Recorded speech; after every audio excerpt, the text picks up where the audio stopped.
Kyoto and good morning, brothers and sisters in the Dhamma. Welcome to the weekly Sunday Puja and Dhamma sharing online, organized by MSBS and supported by TBCM. Today is the 7th February 2021. Take this opportunity to wish everyone an early happy Chinese New Year 2021. May the ox year be peaceful, joyful, happy all year round. To start today's puja, we shall cross over to Malacca. Over to you, Sister Kut.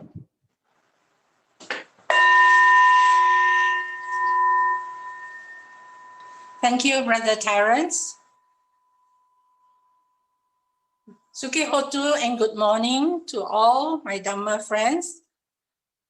We are very happy to be able to come together for our regular TBCM Sunday Puja. Let us now compose our minds and prepare ourselves to commence our regular Sunday Puja as I read the reflections on the offerings. Offering of lights. May we offer these candles burning brightly out of deep respect and veneration to our enlightened Master, the Buddha. May these lights symbolically guide us to the light of the Dhamma, which dispels the darkness of greed with the light of generosity, the gloominess of hatred with the light of love, and the darkness of ignorance with the light of wisdom through the Buddha, Dhamma, and Sangha. Offering of joss sticks and incense. May we offer these joss sticks and incense out of deep respect and veneration to our blessed Master, the Buddha. May our good deeds be like the fragrance of these joss sticks, cultivating compassion, patience, tolerance, understanding, and love towards all living beings. Offering of water. May we offer this water to symbolize our aspiration to cultivate the virtues of calmness, clarity, and purity.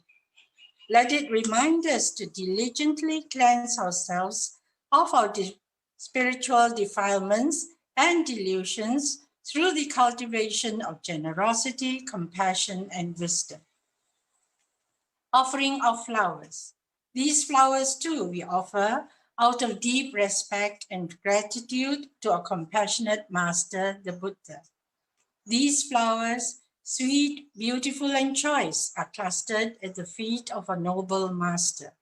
Beautiful as they are now, they will soon, with the passing of time, wilt and fade and be cast away. Reflecting thus on this very nature of unsatisfactoriness, impermanence, and soullessness, let us tread the path shown by the Buddha for the eradication of suffering here and now. So let's compose ourselves to start with this morning's puja. And before we start with the puja, let's say sadhu 3 times. Sadhu, sadhu, sadhu.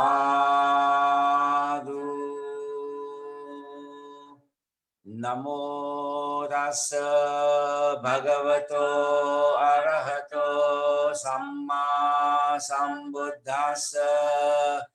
Namo tassa bhagavato arahato samma sambuddhassa. Namo tassa bhagavato arahato samma sambuddhassa. Buddhang saranang gacchami. Dhammang saranang gacchami. Sanghang saranang gacchami. Dutiyampi buddhang saranang gacchami. Dutiyampi dhammang saranang gacchami. Dutiyampi sanghang saranang gacchami. Tatiyampi buddhang saranang gacchami. Tatiyampi dhammang saranang gacchami.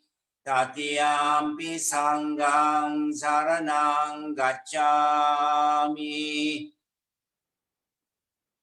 Panatipata veramani sikkhapadang samadhiyami. Adinnadana veramani sikkhapadang samadhiyami. Kamesu miccācara veramani sikkhapadang samadhiyami. Musavada veramani sikkhapadang samadhiyami. Surameraya majja pamadatana veramani sikkhapadang samadhiyami.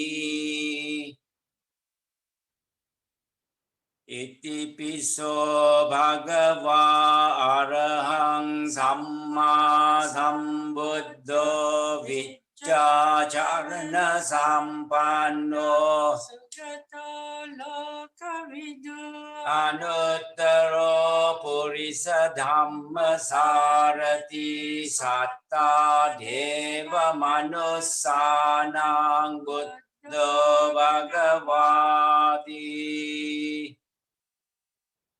Swakhato bhagavata dhammo sandittiko akaliko ehipasiko opanayiko paccatang veditabbo vinyuhiti. Supatipanno bhagavato sāvaka sangho ujupatipanno bhagavato sangho nyāyapatipanno bhagavato sāvaka sangho sāmiccipatipanno Sāvaka sangho yadidang chattari purisa yugani atta purisa puggala esa bhagavato sāvaka sangho pahuneyo dakhineyo anjali karaniyo anuttarang punyakkattang lokasati.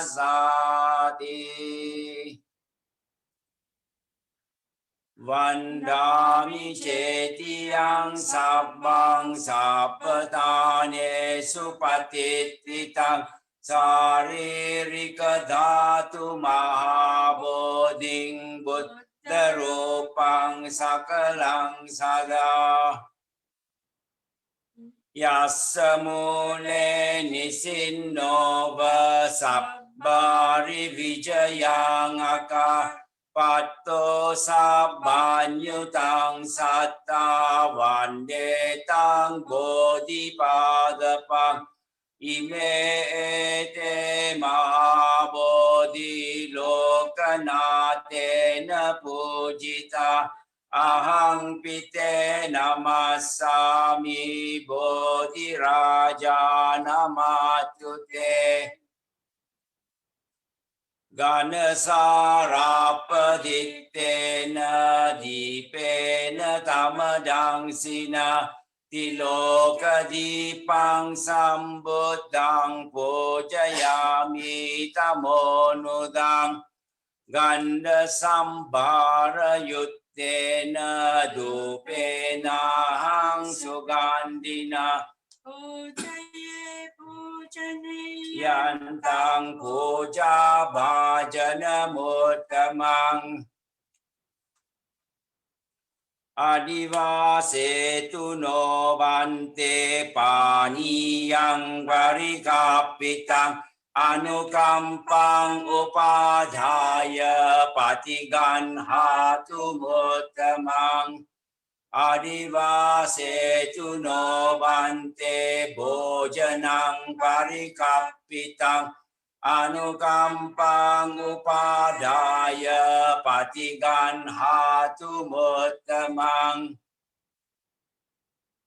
Adivase no bante gilana pacayang imang anukampang upadaya patiganhatu muttamang Vannaganda gunopetang etang kusuma santating Pujayami munindasa siripada saroruhe Pujemi buddhang kusumena nena punyena metena cahotu mokkang Uppang milayati yata idam me kayo tatayati vinasa bhavang Akasata ca bummata devanaga mahiddika Punyantang anumoditva cirang rakhantu loka sasanang Akasata ca bummata devanaga mahiddika Punyantang anumoditva cirang rakhantu desanang Akasata ca bummata devanaga mahiddika Punyantang anumoditva cirang rakhantu mang parangti Devo vasatu kalena sasa sampati hetu ca Pito bhavatu loko ca raja bhavatu dhammiko Idang me nyati nang hotu sukita hontu nyadayo Idang me nyati nang hotu sukita hontu nyadayo Idang me nyati nang hotu sukita hontu nyadayo Imina punya kammena mame bala samagamo Satang samagamo hotu yavanibbana patiya Kayena vacha cittena pamadena maya katang Acayang kamame bante buri panya tatagata Yena vacha cittena pamadena maya katang Acayang kamame dhamma sandittika akalika Kayena vacha cittena pamadena maya katang Acayang kamame sangga supatipanna anuttara Metta Sutta Karaniya mata kusalena yantang santang padang abhisamecha Sakko ujuca sujuca suvaco chasa mudu anatimani Santus sako ca subaro ca appakicco ca sallahu kavuti Santindriyo ca nipako ca appagabbo kulesu ananugiddo Naca kodang samacare kinciyena vinyu pare deyung Sukino va kemino hontu sabbe satta bhavantu sukitatta yeke cipana bhutatti tasava tavarava anavasesa digavaye mahantava majjima rasakanukatula Dittava yeva ditta ye cha dure vasanti avidure bhutava sambhave sivasa satta bhavantu sukhitatta naparo parang nikobeta nati manyeta kata cinang kanci Biaro sana patiga sanya nanya manya sadukka micceya mata yata niyang puttang ayusa eka putta manurake evang pisabba bhutesu manasang bhavaye aparimanang Mettang cha sabba lokasming manasang bhavaye aparimanam Uddhang ado cha tiriyan cha asambadhang averang asapattang Tittang charang nisinno va sayano va yavatasa vigatamiddo Etang sating aditeya brahma metang viharang idamahu dittinca anupagamma silavadasanena sampanno kamesu vinaya gedang nahi jatu kappaseyang punareti Etena sajjavajjena sottite hotu sabpada Etena sajjavajjena sottite hotu sabpada Etena sajjavajjena sottite hotu sabpada Sadhu Sadhu Sadhu. Get back to you, brethren. Thank you. Dear Linghuat, today's Dhamma sharing is led by DDKC Lee. He holds many leadership posts.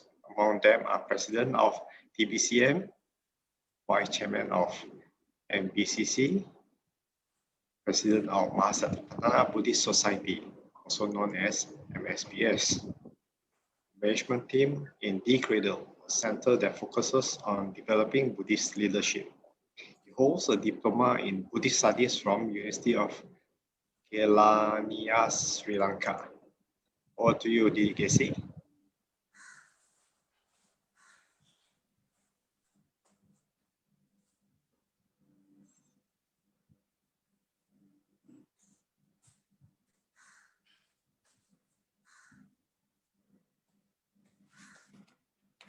Thank you, Didi Terence, for the introduction. Good morning and Namo Buddhaya, brothers and sisters. I thank you for joining Dhamma sharing entitled Coming Mental Roadblocks. Today's Dhamma sharing is a continuation from last Sunday's sharing on 5 hindrances, which are common obstacles in our daily meditation practices. Before I begin, let me pay homage to our great teacher, the Buddha, the Blessed One, and the fully enlightened one.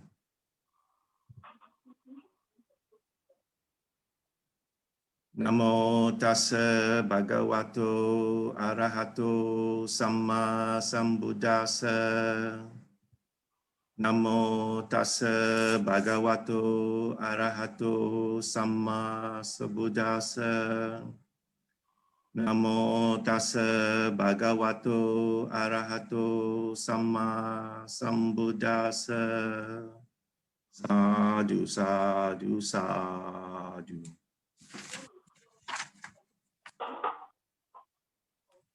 Last week, we have spent quite a long session to discuss the 5 hindrances. We know that the 5 hindrances take away our interest in what we are doing.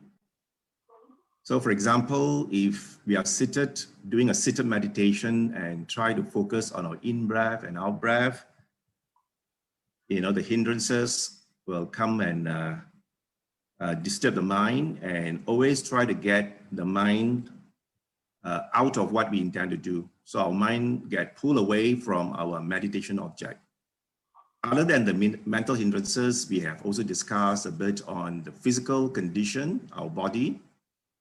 So usually when we do a seated meditation, in a short 5 or 10 minutes, our body will feel unpleasantness, like pain in our leg, or the pain at the back, or even some itchiness on our body. So all these physical and mental hindrances will disturb the mind, and therefore it will hinder our attempt to meditate successfully and attain our calm and peace. So what we'll do today is that we'll look at some of the antidotes that is given by our great teacher.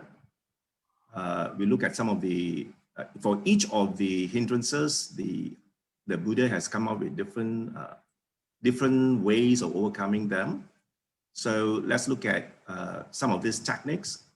And I hope at the end of our discussion, you could apply some of this technique in your daily practices.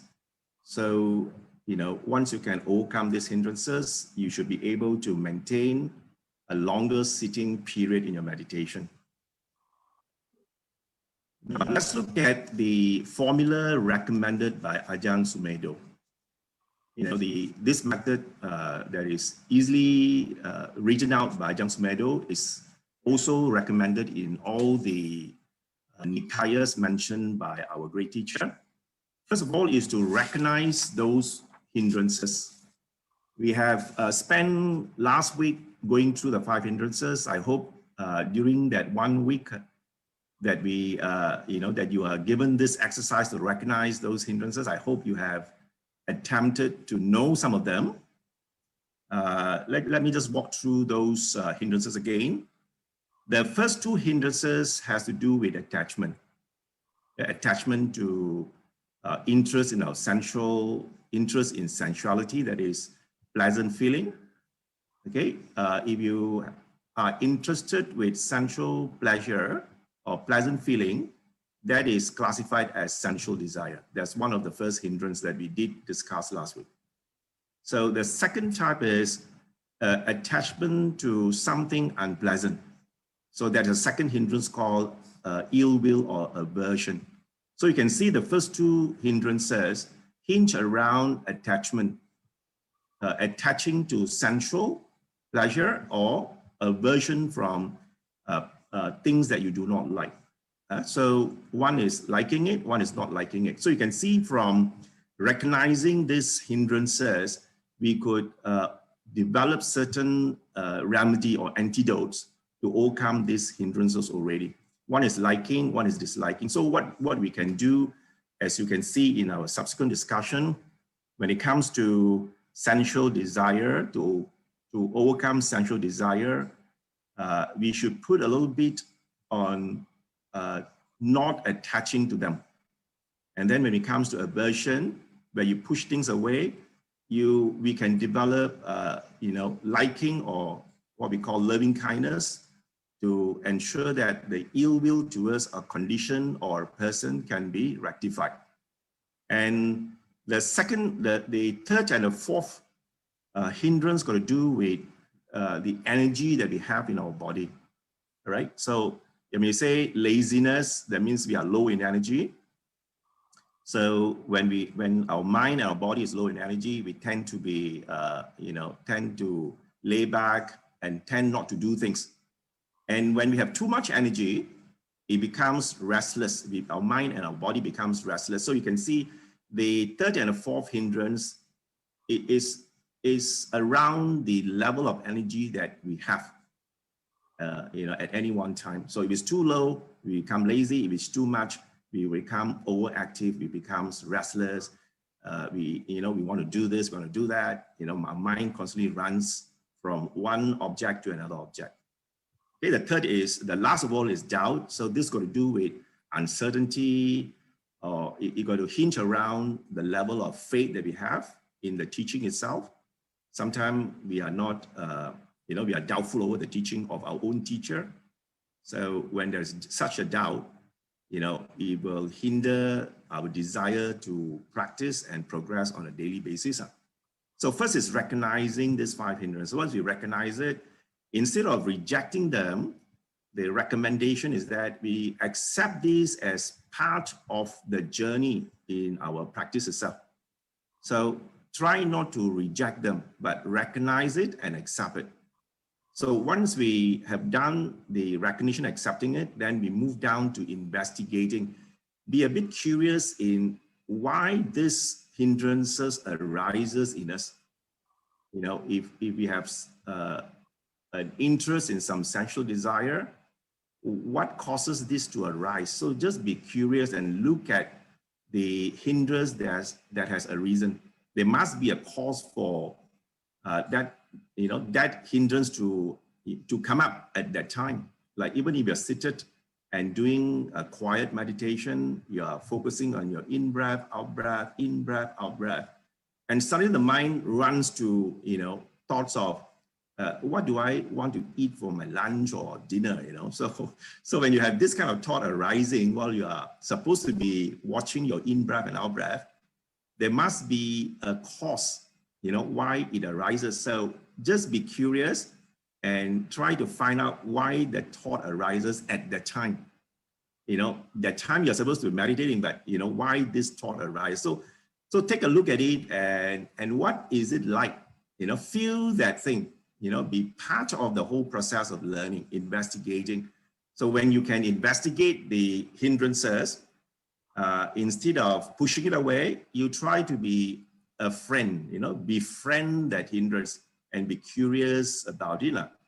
So when you start to be curious about your hindrances, you feel more relaxed rather than you feel more agitated. The whole idea about meditation is that we attempt to keep our mind calm and at peace. So we should not add any more fuel to agitate the mind. So one of the method is to like it, to befriend it, and be curious, what is this that is arising? Yeah. And last of all is N, that's non-identification. As a practitioner, if you're practicing this and you understand the teaching of the Buddha, the whole teaching rests around the concept of, this is not me and not I, which is a bit difficult. We can discuss this in another session, but technically means non-identification. This is just a passing process. In fact, the drowsiness or even your interest in sensuality or even restlessness or doubt, these are all temporary phenomena. It arises in the mind, but it doesn't stay with you for long. It comes and it goes, just like the clouds that move freely, but it doesn't like stays there forever. So you see in that sense, so this is the recommendation given by Ajahn Sumedho, which nicely came out with what we call the RAIN formula. So when you are encountered with any of these hindrances, the 5 hindrances that I've mentioned, try to recollect the RAIN formula, recognize it, accept it, play with it, investigate it, be curious about it, and then just say that this will pass anyway. All right, so the Buddha in Samyutta Nikaya 46.5 has given a long list of reasons why these hindrances arises, and also recommended what we can do not to feel this hindrance. So the Buddha spoke to these monks a group of monks, and I want to teach you the nutriment. That means the kind of food these hindrances feed on. And then what is the denourishment? What are the things you can practice to take and remove those nutriments so that the hindrances can cease or can be managed. Let's look at what the Buddha says in Samyutta Nikaya 46.5. Now, I've highlighted some key words from this extract. Now you can see it's all about frequently, and we give careless attention. So when a hindrance arises, any of the hindrance that arises, if we pay careless attention, right? We pay careless attention simply means to say we are not putting any effort. We know it has a reason, but we're not putting effort, and we just leave it there. This hindrance that has occupied our mind or flooded our mind will sure increase in its strength. So then the Buddha went on to say that if we pay careful attention, right, knowing that these hindrances arise and apply the right type of antidotes, so this will be cutting away the fuel to these 5 hindrances. So what we have to do from here onward is that we have to know some of these antidotes to overcome those 5 hindrances. So each of the hindrances, we apply different technique, to slow it down, or if we can apply it on a long-term basis, we can gradually reduce it and cease it from arising again. Okay. So, all right, the recommended in many of these Nikayas again and again, the Buddha has mentioned these 2 words. To overcome the 5 hindrances, we need to be mindful. Mindfulness is one of the key aspects in addressing our 5 hindrances. So mindfulness, we have discussed in our other Dhamma sharing, it has to do to be aware. So when the hindrance arises, we must be aware it has a reason, and we don't let it grow. We don't let it strengthen itself. So we have to use effort. We have to use right effort, and then we have to replace that thought or the hindrance with something, an antidote or an action over a period of time to manage it and successfully cease it from arising. So we know that this is doable because the mind can only do one thing at a time. Okay, we cannot do 2 things. The mind cannot possibly handle 2 things at a time. So it can handle 1 thing at a time. So when the mind is flooded with a hindrance, and you replace it with a thought or an action, the hindrance will be managed, and over time it will be subside, or you'll cease from happening. Okay, from another sutta, Anguttara Nikaya 5.53.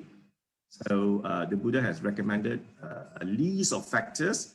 So one of the factors that exists in striving at times like this is the Buddha says that we have to arouse energy. Now, nothing is achieved without energy. So you just leave things like that, it'll get worse off. So the only way to overcome these 5 hindrances is we have to arouse our energy. Okay, we want to abandon these unwholesome qualities and then replace it with wholesome qualities. So during that period, as practitioners, and for those who want to see result in your practice, we have to be strong and firm in exertion. That means when the hindrances arises, for example, when you sit and meditate, you are troubled by sleepiness. You just don't give in. You must firmly apply energy and stop this sleepiness from become habitual. Because if not, every time you sit and the same hindrance come and trouble you, we will tend to give up pretty quickly. When you feel sleepy, you say, "Oh, let's take a break. I'm just too tired. I need to go and sleep right now." So if you do like that, we are allowing the hindrance to grow, over time. The hindrances are pretty smart things, all our hindrances are pretty smart.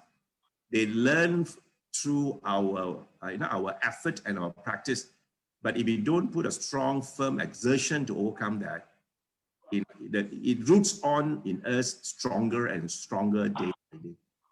That is the danger that we will face if we do not put in, we do not have mindfulness, right mindfulness, and also right effort in overcoming the hindrances. All right, so this is the basic thing that we have to remember in our practice. We have to be mindful and then put in the effort. First, recognize it, that the hindrance that arise, knowing it, and then put in effort to overcome it. All right, there's no shortcut. There's no shortcut to overcome hindrances. We know it's always there. So we have to put in a little bit more effort, and firm exertion is required. Now let's go through each of the 5 hindrances and also look at the antidotes that the Buddha has recommended. So as I said, each of the hindrances has different remedy. So this addresses sensual desire, our interest in sensuality. And I explained from last week's discussion, this is going to be a pretty challenging one. We are constantly in contact with the world and environment, to our 5 sense doors. So when there's 5 sense doors, there will always be stimuli that's coming through the 5 sense doors.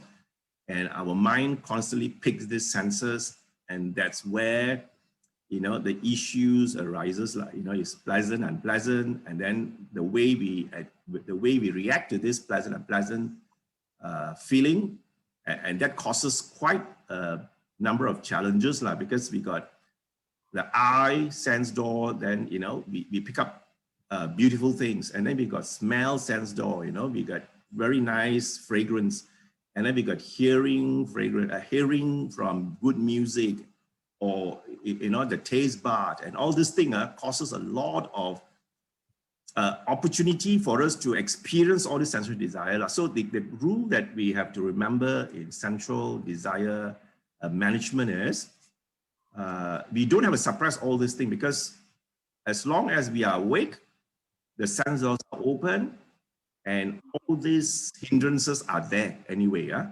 So the advice given by Buddha is that take notice of them, okay, recognize them, and then see how your mind behave. So it's good for you to understand how your mind grow in terms of the desire itself. Okay, let's say you are invited, or you went for a buffet, a lunch or dinner. You see there are plenty of food there, but in actual sense we don't need to eat that much, because the eye saw those beautiful colored food, and then the smell that comes in, all this adds on to that interest in this sensual pleasure. You want to taste all this kind of food. So when this thing grows into a big unmanageable hindrance, so what are you going to do? So you got to observe those things and see how your mind grab this and that. So even understanding how your mind react to things that you see, is already one way of slowing it down. Only when you are not aware, the mindfulness that I talked about in the previous slide, the mindfulness is actually your brake. You're applying brake, slow it down. You cannot completely eradicate, but you can slow down, applying it. So it's good for you to look at the mind and see how things behave. Okay. All right. So here I've already explained last week that the analogy given by the Buddha for sensual desire is that it's like a loan. It's happiness for a short period of time to our 5 senses.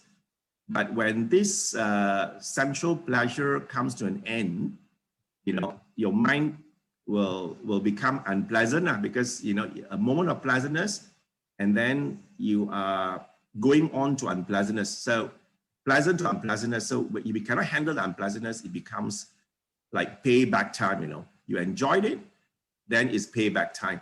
So usually you pay back. You got loans to pay with interest as well. So that's why the Buddha says that this small pleasure, when you compare it to the suffering that will repay is not worth for us to grab this temporary sensual pleasure.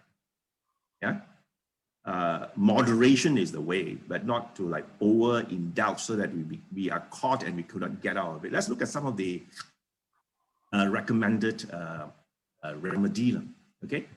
So as I said, the fundamental is always apply mindfulness, recognize it, that the hindrance has arisen. So once you have risen it, then you look at what is this hindrance?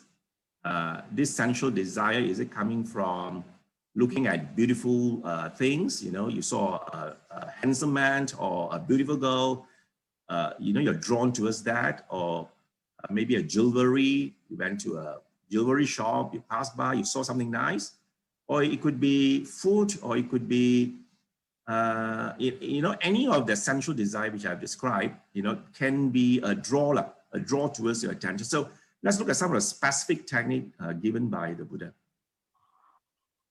The Buddha always advised that, you know, when you are drawn towards some sensual desire, one of the break that you can apply, slow it down, is to look at all these things that you are going to enjoy as impermanence. You know, moderation, but not over enjoying. So it's all these are impermanent. So you reflect on the drawback. So this sensual desire is not reliable, it's not dependable, and it's not lasting. So this is taken from Majjhima Nikaya number 20, where the Buddha described many different techniques.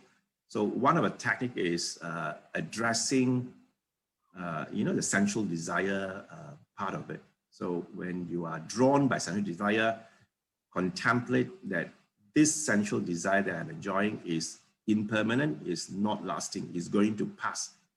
So when it passes, if we are holding on to it too much, it's going to give us unpleasantness. So look at it from that angle.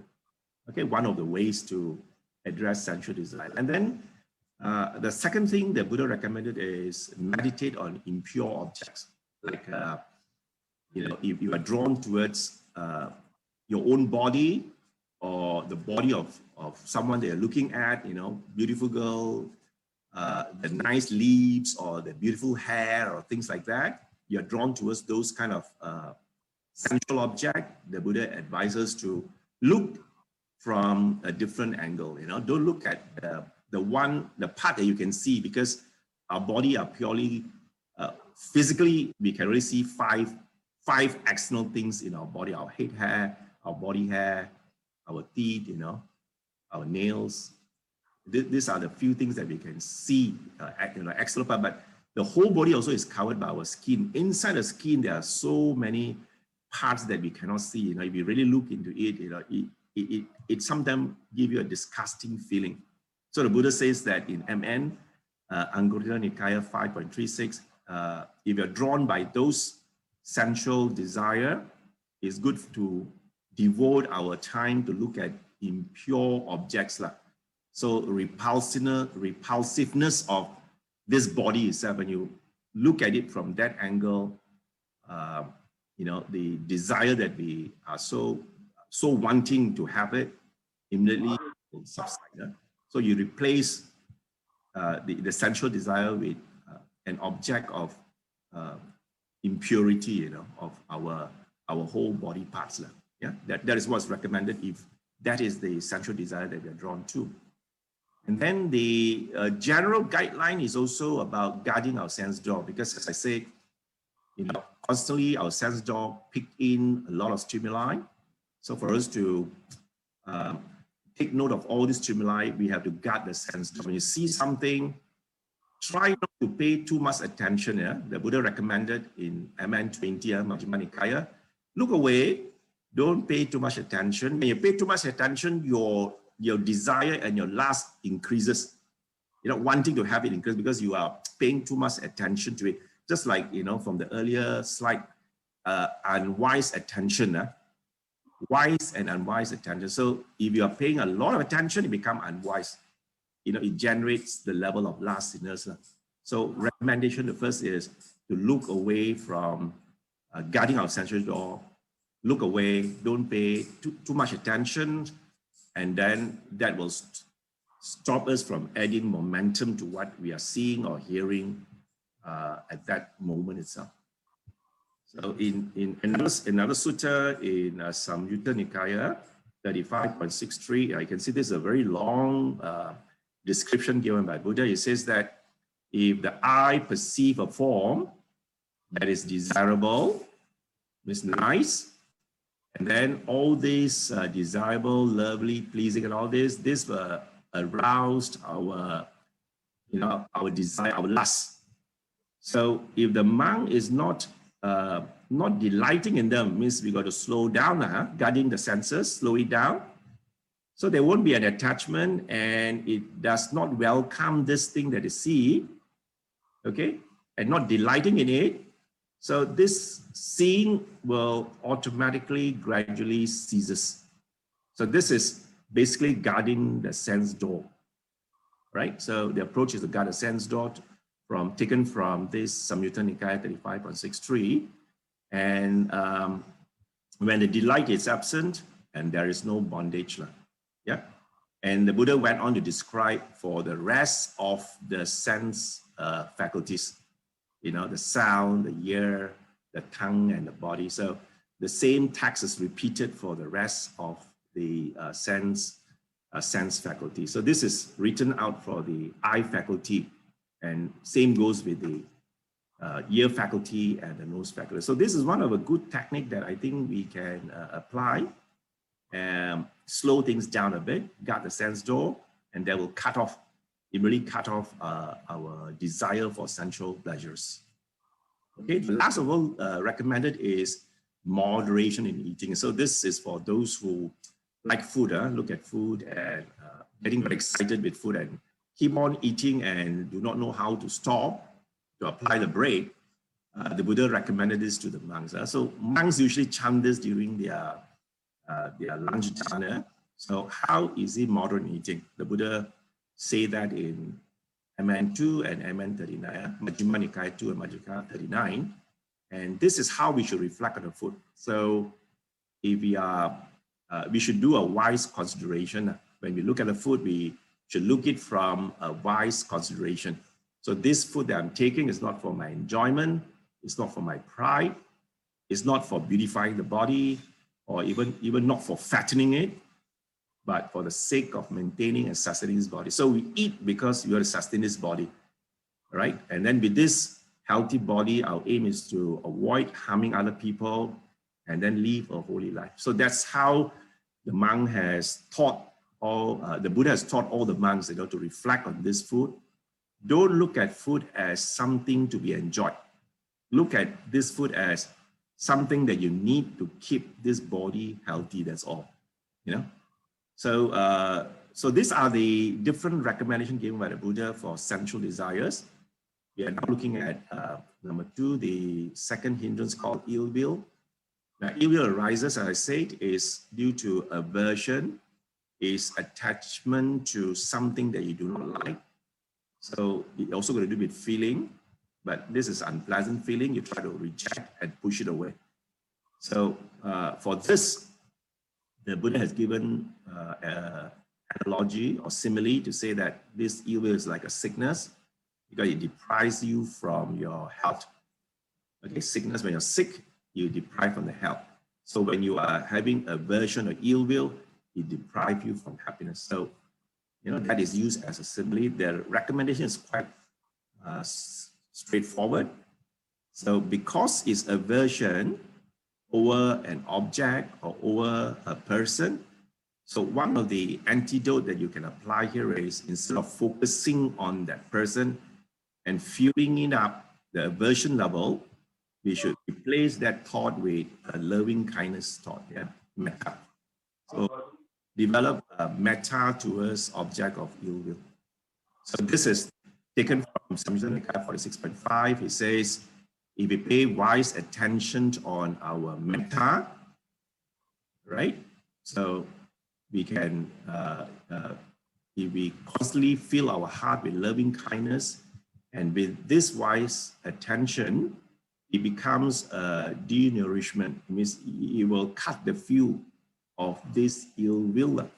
And then this ill will be a reason, it will subside. If it has not arisen, it is prevented from arising. So the second hindrance, when we are faced with aversion or hatred or ill will, we will use loving kindness and metta as approach. The third is sloth and torpor. This is when your body is heavy, laziness kicks in, and you are just lying down there, refuse to work. The simile given by the Buddha is we are just like caught in a prison. So we are stuck there in a cell, we are not able to walk out. Yeah. So I think the simile given by the Buddha for someone who is whose mind or body is taken by laziness, sloth, and torpor is very much like in a dark cell. We are not free to move. So what is the recommendation given? This one, I've taken the recommendation of Buddha on Anguttara Nikaya 7.58. So this is quite an interesting encounter between the Buddha and Venerable Mahamoggallana. So this is before Mahamoggallana became an Arahant. He was trying very hard to meditate and attain concentration. But because he's overdoing it, through the night, his mind was overcome by sleepiness.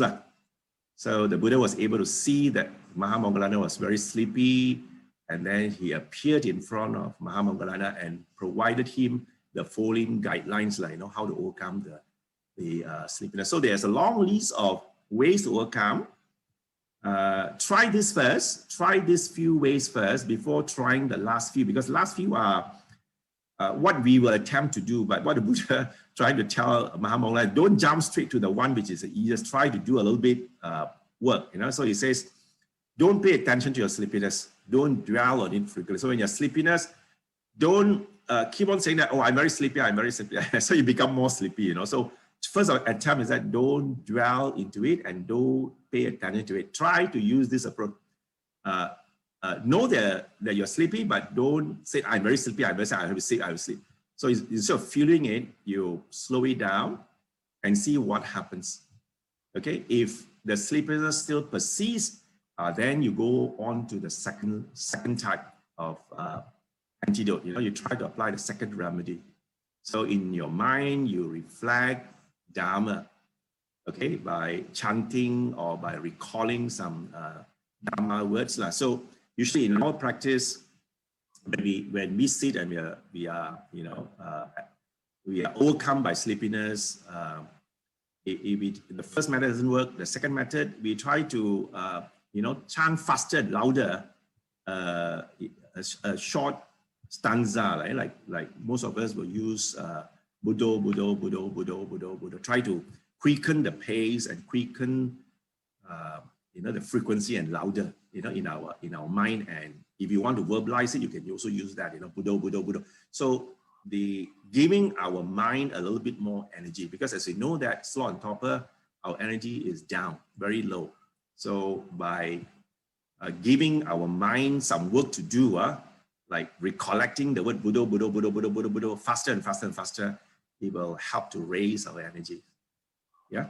But the method given to Mahamoggallana, because they are all full-time monks, they can recollect the full Dhamma. For us who are lay people, we may not know many suttas to recollect.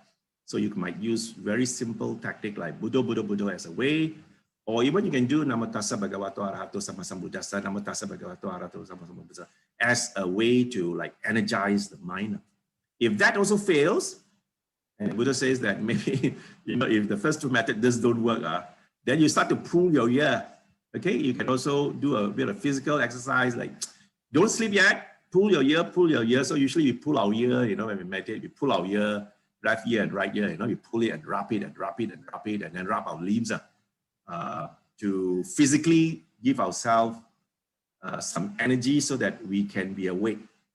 You can slap, you can even slap your limbs or your hand or your back or your shoulder, just to give yourself a little bit more energy. If that also don't work, you say you better wake up and go to wash your face, wash your eyes, so that the freshness that you get from the water will refresh you so that you don't go and sleep. The whole attempt here is that don't give in to sleep. You are sleepy, but don't sleep. Yeah, you got to put in effort. And if this washing also don't work, and it says now you can do a bit of walking meditation, you know, walk fast pace, up and down, up and down. Don't sleep yet. So turn your senses inward and walk up and down. Focus on your leg, left, right, left, right, left, right. Hopefully, by doing some of these physical exercises, you know, you are energized and your body is alert, and you. Well, but after doing all that, you know, you still couldn't win the sleepiness. The Buddha says that okay, you know, now it's time for you to just go and lie down. You know, just take a break now. You know, just go and lie down, but not to sleep. Yeah. So you can see that the kind of standard the Buddha gave to Mahamongla is quite, you know, very, very high level. You know, don't sleep yet. So lastly, only go and sleep. When you sleep, sleep mindfully, not sleep until you don't know what time is it. So you say the moment your mind has clear, don't continue sleeping. Wake up and start again your meditation. So this is the advice given by the Buddha to Mahamoggallana. So we can take some of this technique as the Buddha advised. Don't give in to sleep yet too soon. Try to do all the other things first, like Buddha, Buddha, Buddha. If it doesn't work, pull your ears, rub your hand, you know, hit your shoulder for a while to stay awake. If that cannot work, or wash your face. If that doesn't work, then you do up and down walking meditation. If all that fail, then maybe it's time for you to lie down. Sometimes maybe it's, you know, you are just too tired and the time to meditate is just not right. Like, you know, you've chosen the wrong time to meditate. The body is weak, so you might just want to take a break. Sometimes, you know, you wouldn't know the time they have chosen to meditate is just not right. You know, we all know we have our body clock. You know, if you are so used to taking a nap at 3 p.m., 3 in the afternoon, and if you try to take 3 p.m. to meditate, you know, tendency is that, you know, you will have this slot on top of coming and trouble us. Okay. Let's look at the fourth hindrance that comes along: restlessness, worrying, and all that. So this got to do with mind stable, constantly, the mind is constantly running up and down. So how to calm the mind? The Buddha gave this an analogy. It's, you know, the mind is just like a slave right now. You have a boss who keep on getting you to work, and you couldn't take a break. Yeah. So you can see this is too much energy. Thought proper, lack of energy. Restlessness, too much energy. So you got to apply break to reduce the energy. So the antidote recommended by the Buddha is you got to calm the mind. One of the techniques is, you know, focus on the in breath, out breath. So it's a bit challenging at the beginning. You know, you've got to do in breath, out breath.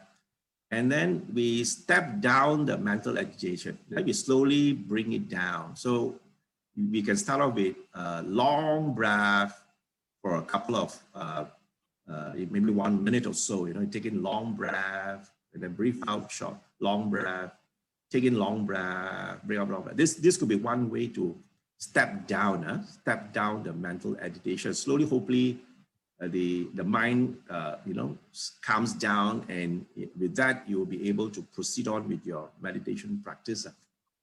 Okay. Or the other thing we can do is that sometimes the agitation arises because, you know, we want to achieve quick result.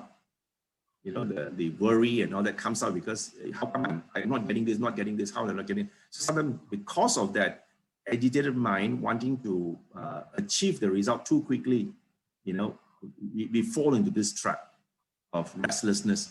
So one of the methods is, you know, let contentment gradually bring us to where we want to be. Like, you know, it's okay to be slow in our practice. It's okay to be slow. So sometimes that kind of approach, you know, will give us better result.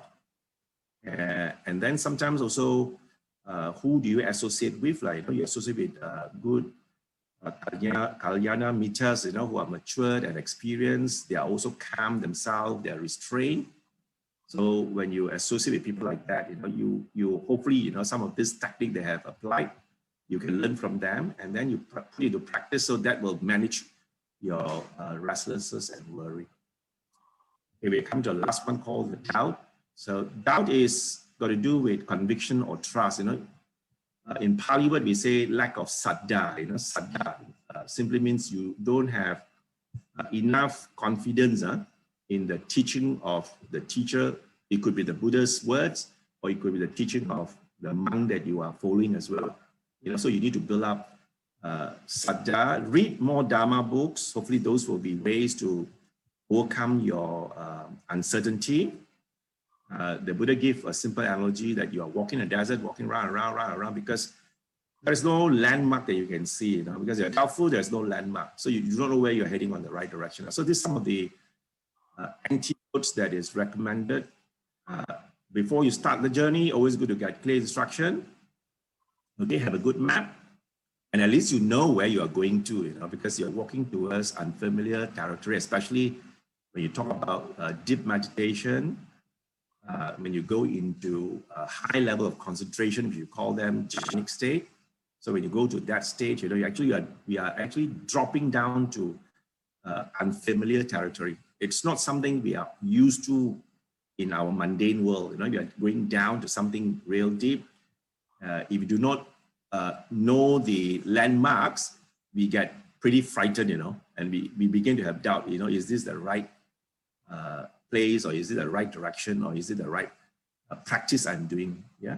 So always good to talk to someone who's a practitioner, a meditator. It's best to have a meditation teacher if you are serious in meditation practice, and then that teacher becomes your coach, So when he's your coach, his aim is to make sure that you are successful in this journey, wanting to come and keep the mind at peace. So you got to give trust to this teacher that you have identified to lead you in this journey. So the best is look for a teacher that you can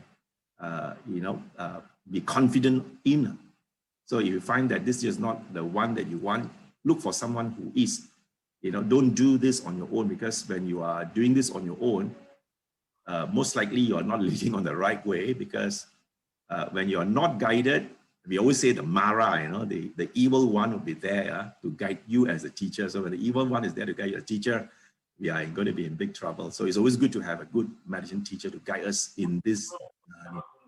So now I'm going to the last slide.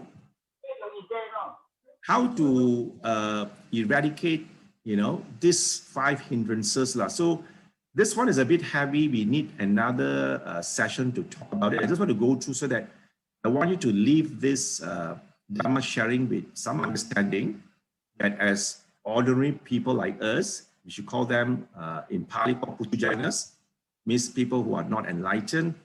We cannot fully eradicate these 5 hindrances. They are always there. We can only temporarily suspend it or partially weaken it through deep jhanic concentration. Okay, so it is a topic of its own, but I just want to end this with you leaving our Dhamma sharing that these hindrances is always there. As long as we are not perfected our journey, these hindrances is always there to trouble us. Okay, we can only suspend it temporarily to deep level of concentration, which I call it, which is always referred as jhanic concentration. Okay, so the complete eradication takes place on the stages of Arya Magga. Arya Magga, the Buddha has described the 4 sainthood level, 4 path to liberation. Again, this will take a different session. So I just want to finish off by showing you how these 5 hindrances are completely eradicated to this Arya Magga pathway, which is a topic of its own. If we get opportunity again sometime, then we can come back and look at this. First is doubt. Doubt, the one which is number 5. The doubt is the one that is eradicated completely at the first stage of sainthood, okay, which is called stream entry or Sottapatti Magga. In Pali, Sottapatti, Sottapana. Okay, there's a first level. There are conditions that you must fulfill to be at that level. So again, we have no time to go through that today. And then for sensual design, ill will, the one they're going to do with our feeling and all that, this one is only eradicated completely when we are at the 3rd stage called the non-returner. Anagami Maga, Anagami. Okay, so this is at the third stage. All right, the sloth and torpor and restlessness, this is the one got to do with our energy level one. Right, too much energy or too little energy one. This one can only be eradicated when we become an arahant, a fully liberated individual. So you can see the 5 hindrances are in Malaysian language, no play. So it's not easy to knock it off. These are all very super fighters. These 5 hindrances are really super fighters. So they are there, really stopping us from achieving our goals, from liberation. So these are things that we should be aware in our meditation practices. I've shown some of the techniques given by the Buddha, the antidotes. So try some of the antidotes when you are practicing it, know which one to apply. And always remember, for us to fully eradicate this, we have to walk the, the Arya pathway, only for full liberation. Okay, so with that, I have come to the end of my sharing. So before I end, may I wish you all and family, happy Chinese New Year for the metal ox, and may I also wish your family well and happy. And with that, I will pass the control back to Didi Terrence. Thank you very much.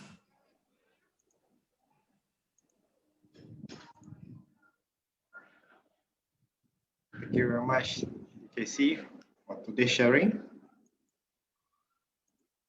Next week, on the 14th of February, Li Lingpat will be with us again, Buddha Puja.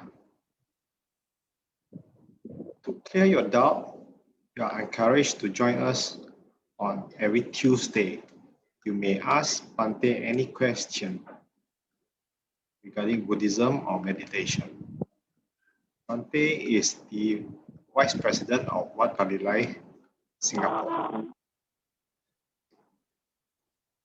Now, let us do some dedication on merits. Akasata Chabumata Deva Naga Mahitika Munyang Tam Anumoditpa Chiram Rakantu Lokasasanam Etawata Cham Hehi Sampadam Punya Sampadam Sabe Deva Sabe Puta Sabe Satta Anumodantu Sabba Sabbati Siddhya. So some merits to the departed.